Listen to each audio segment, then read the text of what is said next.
Greetings, you all. This is Harold Frazier. I'm coming to you via virtual recording. I want to take this opportunity to apologize in advance for me not being there in person. I had a previously scheduled engagement that I had scheduled for today, which I need to attend to.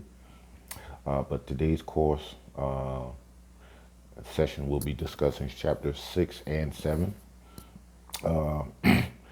6 is discussing the basic EKG procedures, and we're going to dive right in, starting with chapter 6 on page 60, where we will begin. Now, please note, before setting up or conducting any EKG testing, the technicians need to understand how to identify, communicate with, and prepare patients. Clear communication is crucial and critical to all patient interactions between healthcare workers and patients. If the patient does not speak or understand English, the EKG technician should follow facility protocol to obtain services of a qualified medical interpreter before, not after, before providing any care. Now, here's the tip.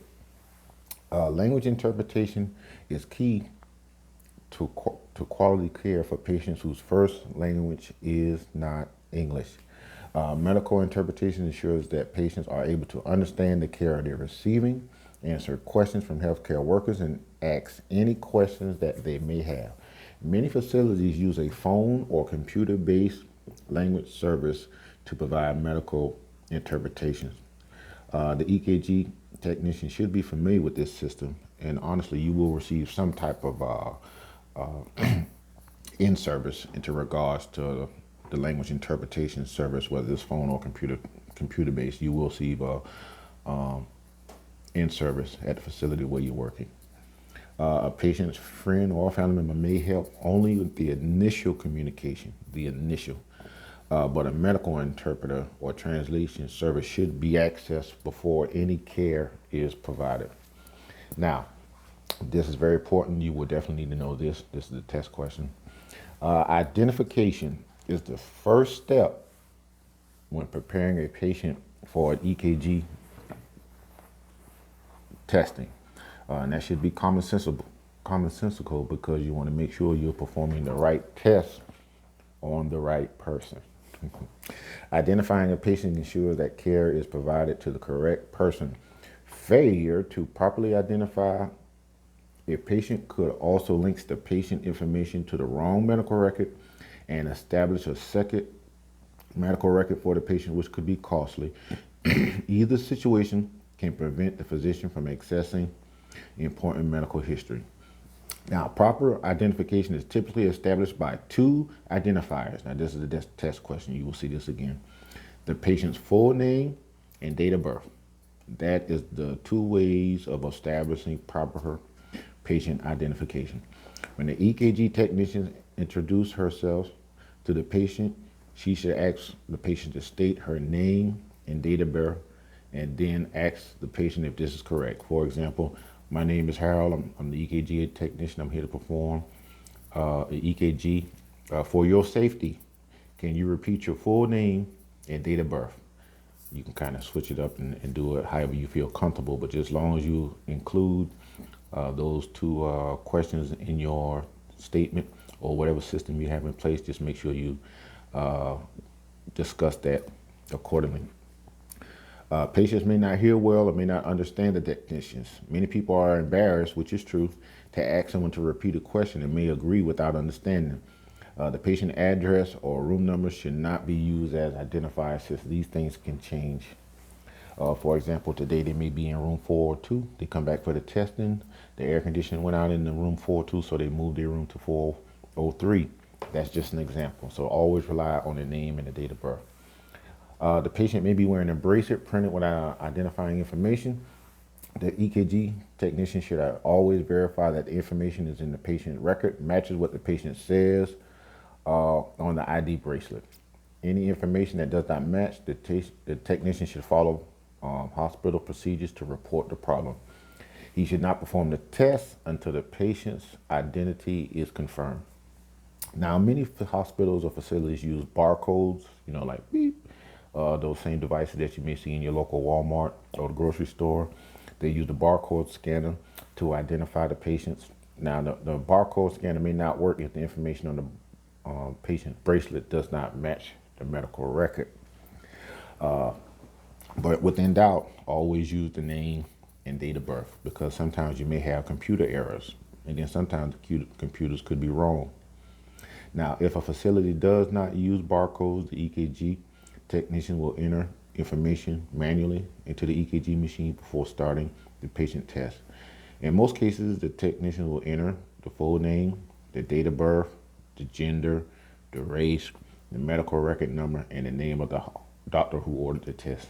Those are just an examples. Some hospitals require more information, but it just depends which location you're working at. The EKG technician must always practice proper infection control during testing. Standard precautions are used in all situations, unless you encounter situations that we discussed in the previous chapters, whether, for example, if the patient's on droplet precaution, airborne precaution, droplet precautions, etc. It just depends. It just depends on, but just make sure, when in doubt, make sure that you have the patient's placed on standard precautions. The patient's skin should be assessed prior to placing electrodes and conducting the test. Moisture, dryness, oil, dirt, and body hair can all affect electrode contact. So just make sure that the skin is clean, dry, and intact, because if the electrodes, remember the sticky things that we discussed last week, those are called electrodes. Just make sure that the electrodes are intact and maintain correct placement during your testing. Open sores or scars can prevent placement of the electrodes in standard positions. Implanted pacemakers or defibrillators also need to be avoided when they're placing electrodes. Now look at the take action now. EKG technicians must always take proper precaution to prevent the spread of infection. Gloves should be worn and changed when needed. If contact with non-in-contact skin or body fluids is likely, mask should be worn if the patient has suspect of having a respiratory illness, like the COVID-19 or the flu, pneumonia, etc. Each EKG technician should contact his or her supervisor if she is unsure about what PPE to use. Excuse me. Now, EKG technicians also have an important role in responding to emergency situations that might develop during EKG technician. The patient's condition may change, but you need to recognize emergency situations and follow the correct emergency responses to those procedures. Those particular responses, that's discussed later in chapter 10. You have a whole chapter designated just to what to do if a person goes into VFib, VTAC, experience chest pain, etc., etc. But we'll discuss those later in chapter 10. Now, demonstrating the performance of the EKG 12-lead test, we will do that hands-on. We can do that honestly with the color coding. The leads that have the V1, 2, 3. If you look on the lead like we discussed in class last week, it's pretty easy. Unfortunately for you all, when you take the test, as we discussed in chapter 5, for testing purposes, you have to know everything that's pretty much in those quick reference boxes. But the actual hands-on or actual performing an EKG in the clinical setting, we will do that 2 weeks from now. We're going to spend all next week focusing on chapters 8 and 9, and then the actual clinical hands-on performing them EKG tests. Kind of pick your partner pre-advanced. I will fill in the gap for some of those students who may not have a partner, because I do believe we have 9 students. So one of the students may be out of luck, but we will be able to accommodate you actually performing a 12-lead EKG. Now, I'm on page 61, talking about the EKG lead testing, 12-lead, EKG test. It's a commonly used test in a variety of settings. It's pretty much a screening tool during a routine physical or a diagnostic tool that the physician may order when they suspect the patient is having a heart abnormality. Now, when preparing a patient for the 12 lead EKG, you should reassure the patient that the test is non-invasive. That means essentially that we won't break the skin. It does not require going any pain. Everything is topical, if that makes better sense. Does not require any type of intrusion. That's pretty much what non-invasive means, and painless. But it will give the doctor important information about the patient's heart rate and rhythm. Now, here's the tip on the page, the bottom 61. Children may be scared of doctor offices and medical procedures. It is important to assure pediatric patients that the EKG tests do not hurt and only take a few minutes. Because children don't understand medical terms, the EKG technician should describe the test in words they are sure to understand. Electrodes, in this case, can be called stickers or sticky things. The thorax can be the chest and tummy, or chest and stomach. So in other words, you just want to kind of make it more applicable so the child can understand. You want to lay the hay where the horse can eat it. Children should also be given a chance to answer any questions that they may have before the test is given. I'm currently on page 62. I am discussing the tips as we may be dealing with patients with developmental disabilities. Although needs differ, here are some general guidelines for performing care to patients who have developmental disabilities. Adult patients should always be treated as adults. Patients or other caregivers may accompany patients with developmental disabilities. They should also they should be also to remain in the exam room during the test and can be an excellent source of information regarding any special concerns. If a patient uses a communication board or sign language, the EKG technician should accommodate these needs. Some patients with developmental abilities may be cautious about being touched. EKG technicians should explain the procedure simply but carefully and get the patient's consent before making any type of physical contact of any kind. If any patient is anxious about having a test done, the EKG can give her time to become more comfortable before starting procedure. But if they still remain uncomfortable, cease and desist. If it doesn't fit, you must have quit. Quit what you're doing. Stop. Don't go any further. Just notify the nurse or the physician and let them know that the patient is anxious and weary about performing the EKG testing. Now, as I stated earlier, for testing purposes, everything you see on page 62 and 63, when we obtain the 12 lead EKG, you are responsible for not knowing the sequence. You don't have to know. One is check the doctor's orders. Two is identifying your name, but you do have to have a general idea of what the whole process of obtaining a 12 lead EKG consists of, from 1 to 23. Now, week after next, once we kind of get over the big hurdle of chapters 8 and 9, we will physically do a 12 lead EKG and we will walk through the whole process. But for testing purposes, you will definitely need to know that the first step in order to obtain a 12 lead EKG would be check the doctor's order, then identify yourself, and then ask the patient to identify themselves. Hence, my name is Harold Frazier. I'm the EKG technician at Colleton Medical Center. For your safety, can you repeat your full name and date of birth? And then you work your way through the whole process. But again, in a clinical setting, we will do this, obtain the 12 lead EKG. I'm on my way to page 63, where you see the tips. Now, electrodes can be attached first to the patient or to lead wires. Now, if attaching electrodes first to the patients, just make sure take special attention and care to when snapping or clipping the lead wires in place. Avoid pulling on the patient's skin because it can be painful. So just make sure that you what this paragraph essentially is saying, you can use either or, but just make sure you're sensitive to the patient's skin, because some patients, when you apply the leads and you press down on them and you kind of push on them, it may hurt. So just take that in mind when you're applying electrodes. I'm on section 3 in the red where it says explain patient preparation and monitoring for the telemetry. Now, telemetry pack is just a smaller version of is a small like the Walkman we discussed earlier.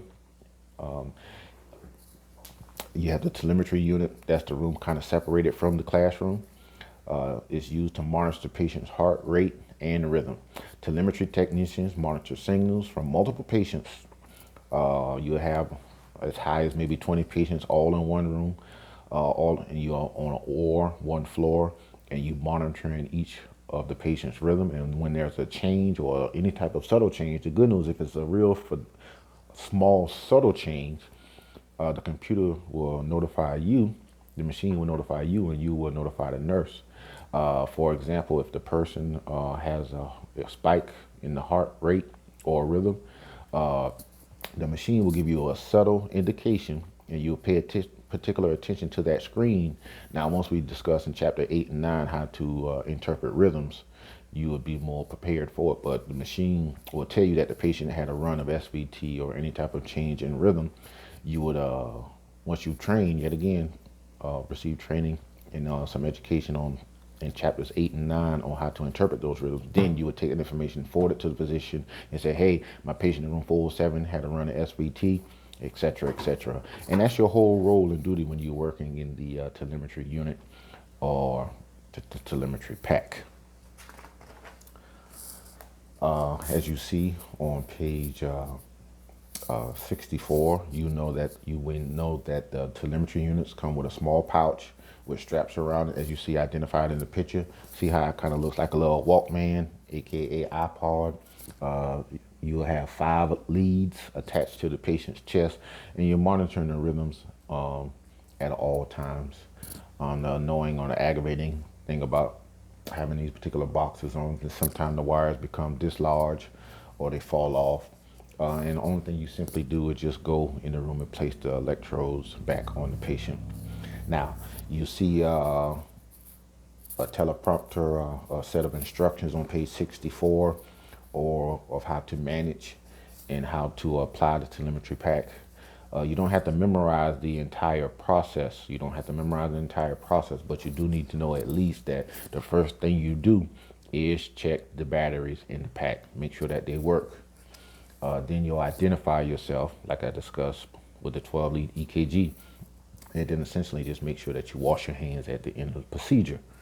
But just kind of read through, and just for not to insult your intelligence, I'm certain that we all can read with comprehension, but just take a few minutes to read all the sections outlined therein on 62 and 63 and 64. For example, know that you have to check the batteries. Identify yourself by name and title. Identify the patients using at least 2 identifiers. Wash your hands. See how I'm going through the whole process without just reading it, without insulting your intelligence. So just kind of bear that in mind as you know and learn how to apply the telemetry pack. Now, on page 65, we will discuss and demonstrate the performance of the EKG test. Now, the EKG test evaluates how the heart functions under controlled stress. Stress tests are used to assess heart functions, predict future heart problems, and assist in planning more invasive heart procedures on the patients. Now, depending on the physical conditions of the patient, stress tests can be induced by exercise on a treadmill or the bicycle, or with stimulant medications injected by the doctor. But that's pretty much, it don't matter whether you call it a stress test, treadmill test, pharmacological stress test. You just need to know that how they are performed, either on the bicycle, the treadmill, and when they use medication, test question you will likely see, it would probably say pharmaceutical stress test. Now, a nuclear stress test is another type of cardiac stress test. During this test, harmless radioactive substance called a tracer is ejected into the patient's bloodstream. Now, see, when you see that, just know that the nuclear stress test is a type of pharmacological stress test because it's injecting some type of medication. In this case, it's a radioactive substance.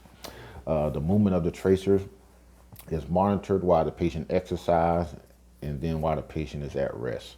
So it's almost kind of like a liquid x-ray that they inject into your system. It kind of travels through your body and it kind of sees what that substance, that radioactive substance, is doing while you exercise and while you're at rest.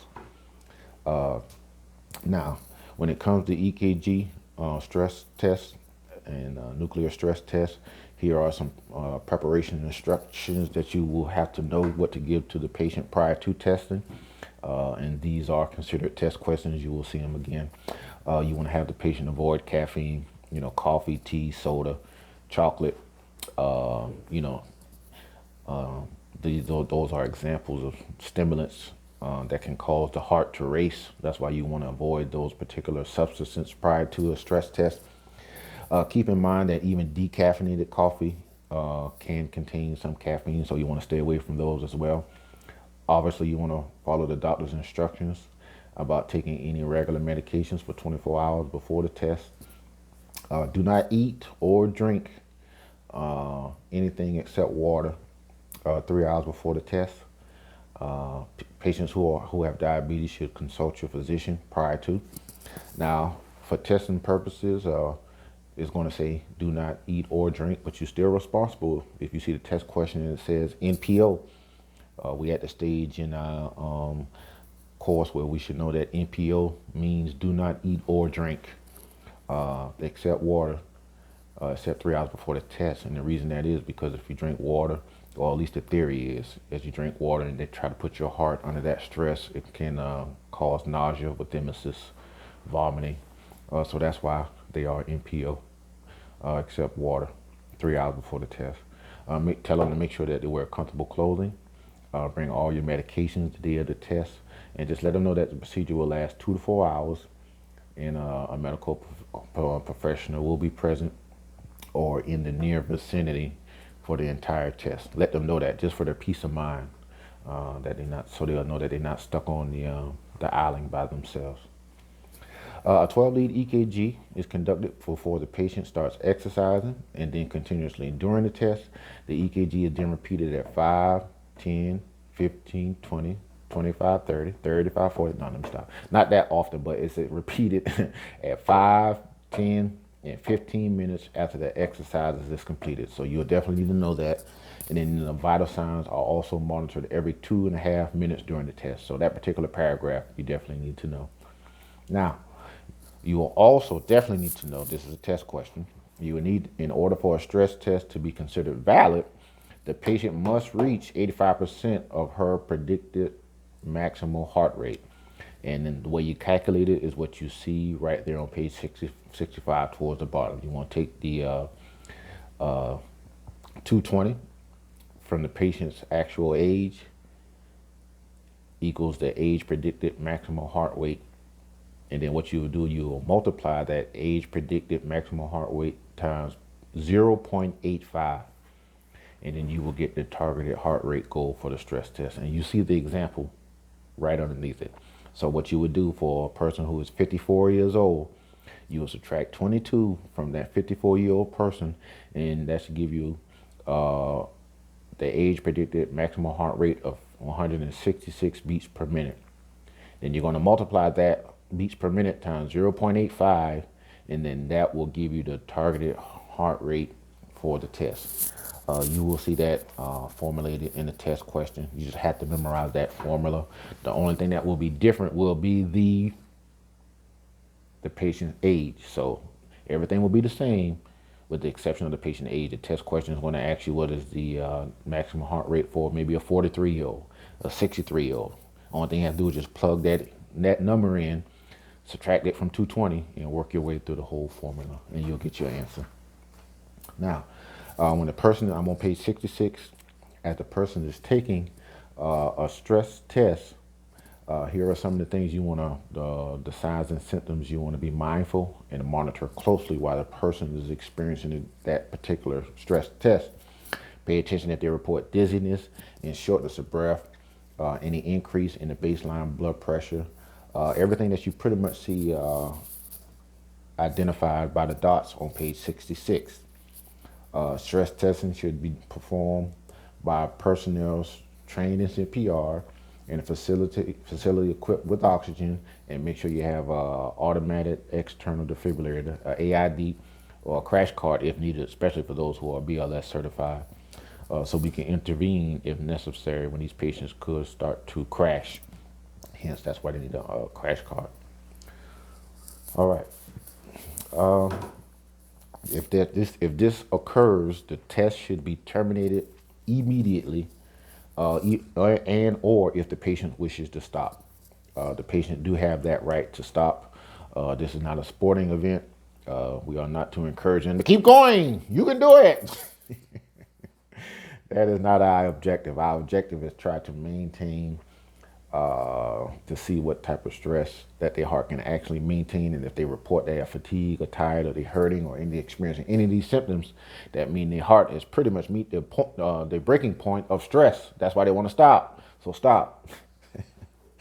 But we will continue to monitor the patient after the test is completed until the patient vital signs return to baseline. So after the test, just make sure that they rest, avoid stimulants that we discussed earlier, the coffee, the tea, the chocolate, for the remaining of the day. You will see outlined the figure on page 66, conducting the exercise stress test. It just kind of walks us through the whole process. What you definitely need to know is you will attack, when it comes to the exercise stress test. That's when we pretty much will implement the target rate of the age-related maximal heart rate. So that's why you need to know that particular formula, because it applies when they are giving the exercise stress test, I'm on page 67 now. On the bottom, where we are discussing the Holter and other ambulatory monitoring. Now, as discussed in the previous chapter, Holter monitors allow the physicians to evaluate cardiac activity over a 24 to 48 hour period. The patient wears a small recording device with 5 lead wires that are attached to the electrodes on the patient's chest.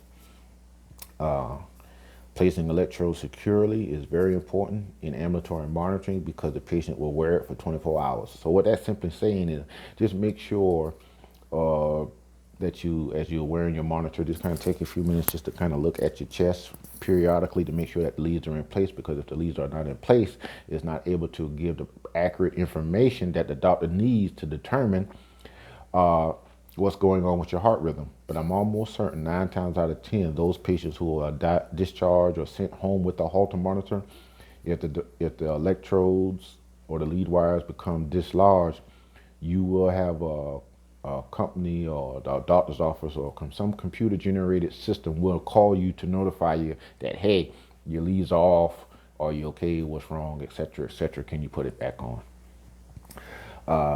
And just simple stuff here. Just make sure that your skin is clean, dry, and intact. Make sure you use soap and water, and it's cleaned gently and appropriately so that it can help adhere to the skin.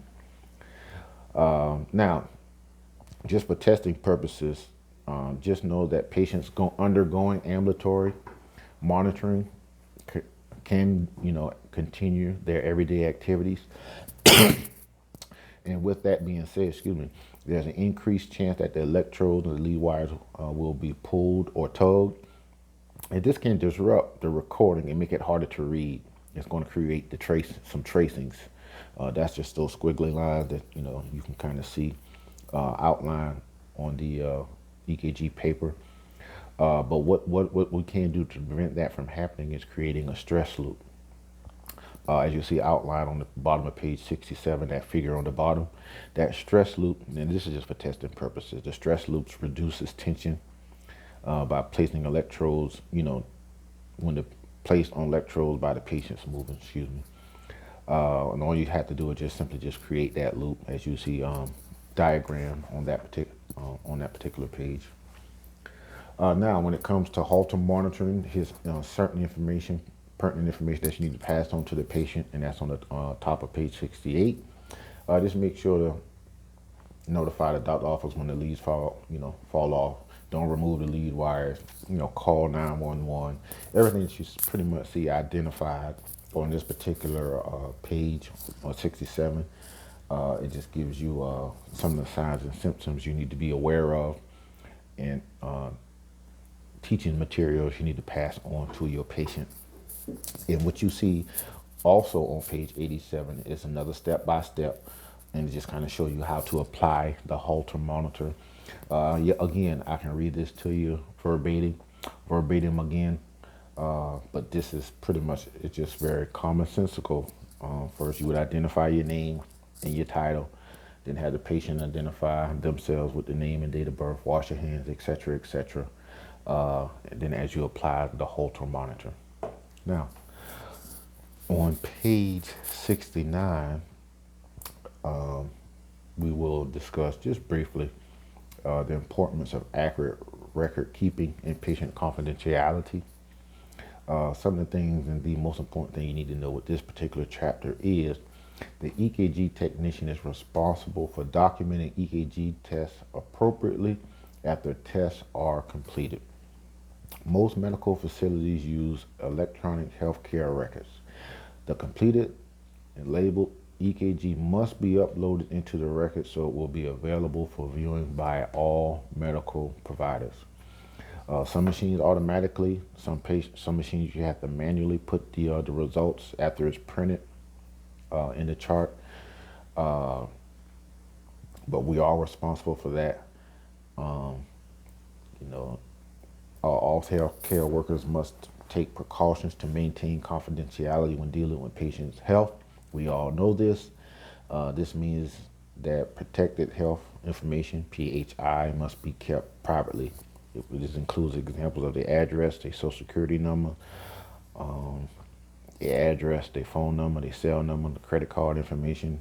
Anything that you consider to be private information, err on the side of caution and make sure that make sure that patient's information is protected. Now, just a quick chapter review on the top on page 70 for chapter 6.